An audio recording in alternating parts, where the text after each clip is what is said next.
जिसका नाम है खड़ूस मास्टर।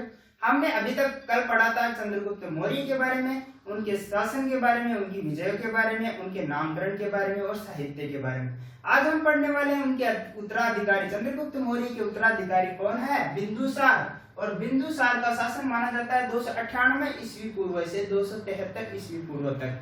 देखिए बिंदुसार के समय का जो शासन किया था उसको शांति काल के रूप में भी जाना जाता है। शांति काल, पीस पीरियड के रूप में भी जाना जाता है। क्यों जाना जाता है? क्योंकि बिंदुसार के समय केवल 2 विद्रोह हुए थे, वो तक्षशिला में हुए थे।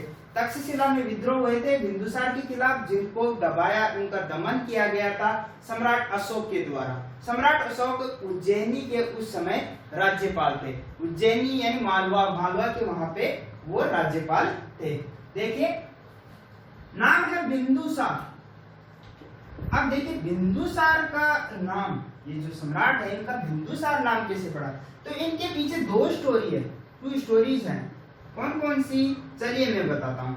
देखिए बिंदुसार की माता का नाम था दूरधरा। दूरधरा थी नंद वंश का शासक जो था। कौन? घनानंद की पुत्री थी। उसके साथ उन्होंने चंद्रगुप्त मौर्य ने विवाह किया था। तो दूरधरा का जब ये जो चंद्रगुप्त मौर्य है इनके गुरु थे आचार्य चाणक्य। तो प्राचीन काल में क्या हुआ करती थी? विषकन्याएं हुआ करती थी। एक पुराणों के अनुसार विषकन्याएं हुआ करती थी। विषकन्याएं क्या करती थी?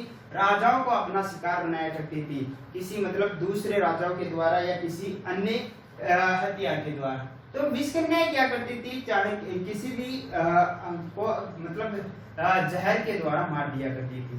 तो ये चाणक्य जो है चंद्रगुप्त मौर्य को थोड़ा थोड़ा जहर दिया करते थे। चाणक्य जो है चंद्रगुप्त मौर्य को थोड़ा थोड़ा जहर दिया करते थे, ताकि क्या, जब एक साथ पूरे जहर का अटैक हो विषकन्याओं के द्वारा तो उस पर ज्यादा असर ना करे। जैसे हम पोलियो ड्रॉप्स लेते हैं, उसमें जीवाणु होते हैं थोड़े थोड़े, तो वो क्या करते हैं? हमारे प्रतिरक्षा तंत्र को मजबूत करते हैं। उसी प्रकार से ये चाणक्य भी एक अच्छे राजनीतिज्ञ थे, अच्छे कुशल वक्ता थे। तो उन्होंने क्या किया? चंद्रगुप्त मौर्य के जीवन को बचाने के लिए उनको थोड़ा थोड़ा जहर दिया करते थे।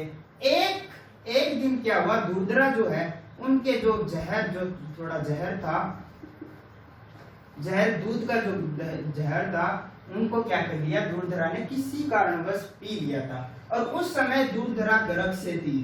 तो गर्भ में कौन था? बिंदुसार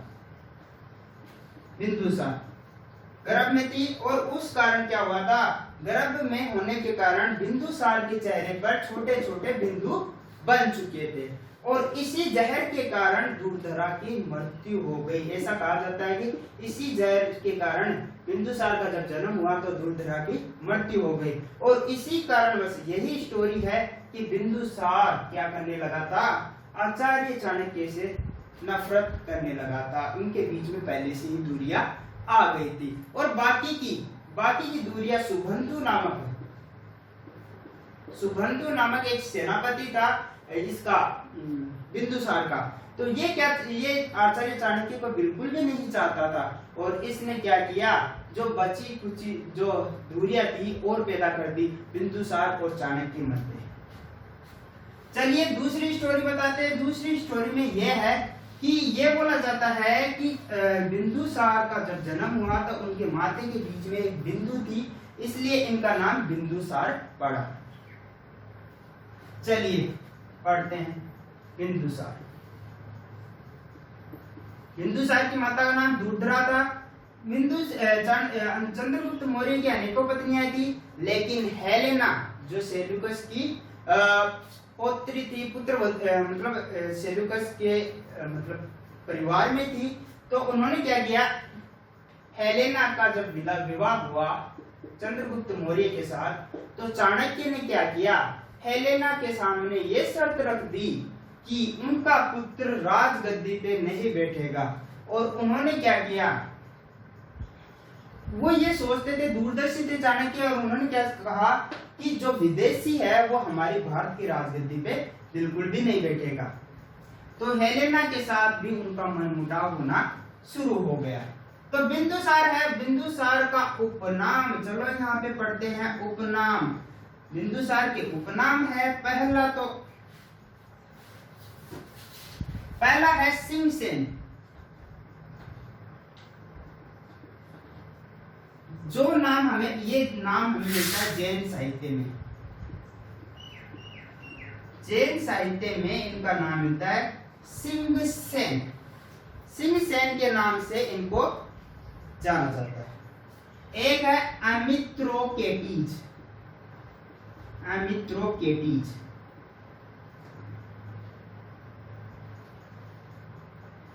या अमित्रोचेट्स।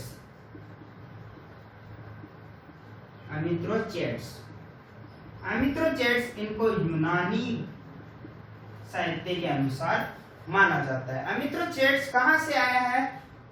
अमित्रघात। अमित्रघात संस्कृत वर्ड से आया। संस्कृत वर्ड में इनको क्या कहा गया? अमित्रघात। और अमित्रघात कहां पे मिलता है? पतंजलि के महाभाष्य में। पतंजलि का जो महाभाष्य है उसमें ये नाम मिलता है कि ये अमित्रघात थे, शत्रु विनाशक थे। अमित्रघात को बोलते हैं शत्रु विनाशक। क्लियर? आई थिंक सबको समझ में आ रहा होगा। इनके अलावा बिंदुसार को पिता का पुत्र, सॉरी यहां पे लिख देता हूं, बिंदुसार को पिता का पुत्र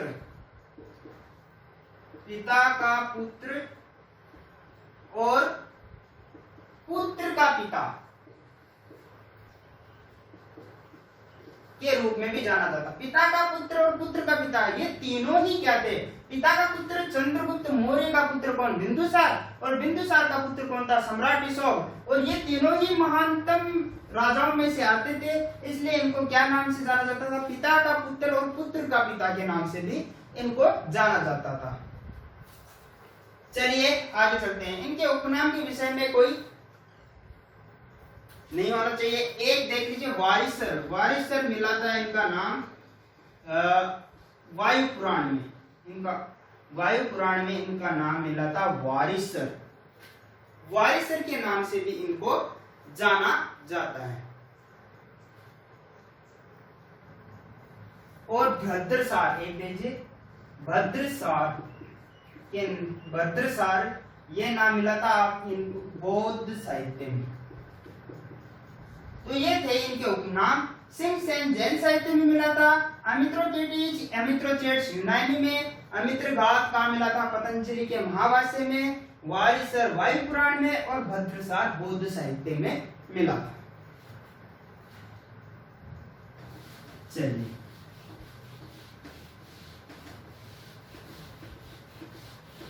आई होप सबको समझ में आ रहा होगा। देखिए बिंदुसार थे आजीवक संप्रदाय के थे, संप्रदाय को मानने वाले थे। और इनके आचार्य कौन थे? आजीवक जो संप्रदाय थे इनके सलाहकार भी थे और उनके क्या थे? आचार्य भी थे। पिंगलवत्स जो इनके राज दरबार में ही रहते थे, इन्होंने इनको आजीव संप्रदाय की शिक्षा प्रदान की। बिंदुसार का जन्म सीजेरियन पद्धति से हुआ था। सीजेरियन पद्धति जो हमारे गांव में बोलते हैं ऑपरेशन से हुआ।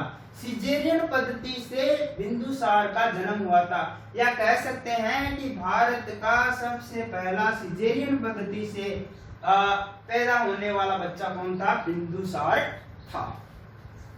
आई थिंक सबको समझ में आ रहा होगा। और इसका पता किसमें चलता है? जैन ग्रंथ में ये कहा गया है, जैन साहित्य में इसको ये सीजेरियन पद्धति से इनका जन्म होने का मिलता है। चलिए आगे चलते हैं।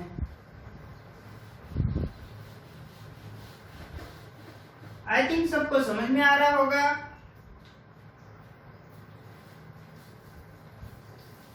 देखिए बिंदुसार के दो पुत्र थे, एक था सुसीम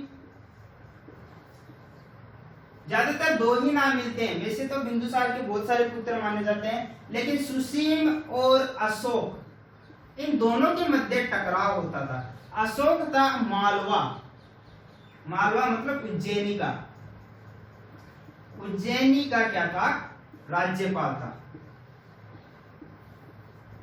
और सुसीम था तक्षशिला का, सुसीम तक्षशिला का राज्यपाल था। अब हुआ क्या, तक्षशिला में क्या हुआ, दो विद्रोह हुए। तो पहले विद्रोह में क्या किया, सुसीम को वहां से क्या कर दिया गया, हरा के भगा दिया गया। तो उसको तक्षशिला के विद्रोह को रोकने के लिए कौन आया, अशोक आया, और उसने पूर्णता से इसका दमन कर दिया। तो इसीलिए इसको शांति पीरियड के नाम से, मतलब पीस पीरियड या शांति काल के नाम से भी जाना जाता है, क्योंकि केवल दो विद्रोही हुए थे, वो भी तक्षशिला में, बाकी कोई रक्त रंजित युद्ध नहीं हुआ था। चलते हैं आगे।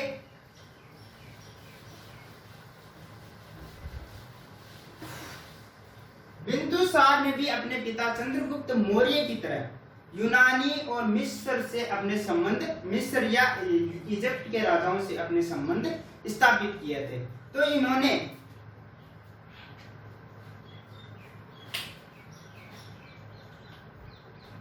इन्होंने सीरिया के राजा था एंटियोकस, एंटियोकस से राजनीतिक संबंध स्थापित किए थे। एंटियोकस प्रथम से अपने संबंध स्थापित किए थे। अब यहाँ पे किंवदंती है कि एंटियोकस ने राजा जो बिंदुसार में से तीन चीजें मांगी। तीन चीजें कौन कौन सी, सब सूखी अंजीर, सबसे पहली तो है सूखी अंजीर, दूसरी है अंगूर की मदिरा, अंगूर की मदिरा बनती है, मदिरा, और तीसरी चीज मांगी थी इन्होंने दार्शनिक। बिंदुसार ने ये दोनों चीजें तो उनको भेंट कर दी, लेकिन दार्शनिक देने से इनकार कर दिया। क्यों कर दिया दोस्तों, दार्शनिक मतलब देश की धरोहर के रूप में माना जाता है, क्योंकि ये बुद्धिजीवी होते हैं और बुद्धिजीवी देश के लिए अत्यंत आवश्यक होते हैं। सीरिया के राजा ने अपना एक राजदूत भेजा, जिसका नाम था क्या, डाइमेकस। डाइमेकस को मेगस्थनीज का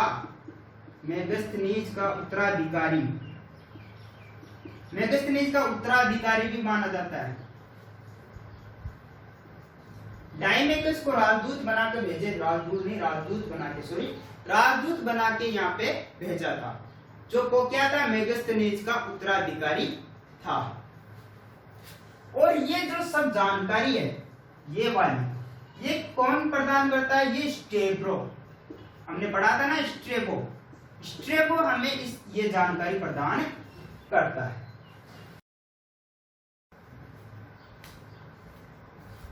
अब हम पढ़ेंगे दूसरा जो अंतरराष्ट्रीय हमारा बिंदुसार के साथ जो संबंध था, वो था टोलमी द द्वितीय, टोलमी के साथ। टोलमी था मिस्र का राजा, मिस्र के राजा के साथ इनका संबंध स्थापित था। और मिस्र के राजा टोलमी का दूसरा नाम था फिलाडेल्फस।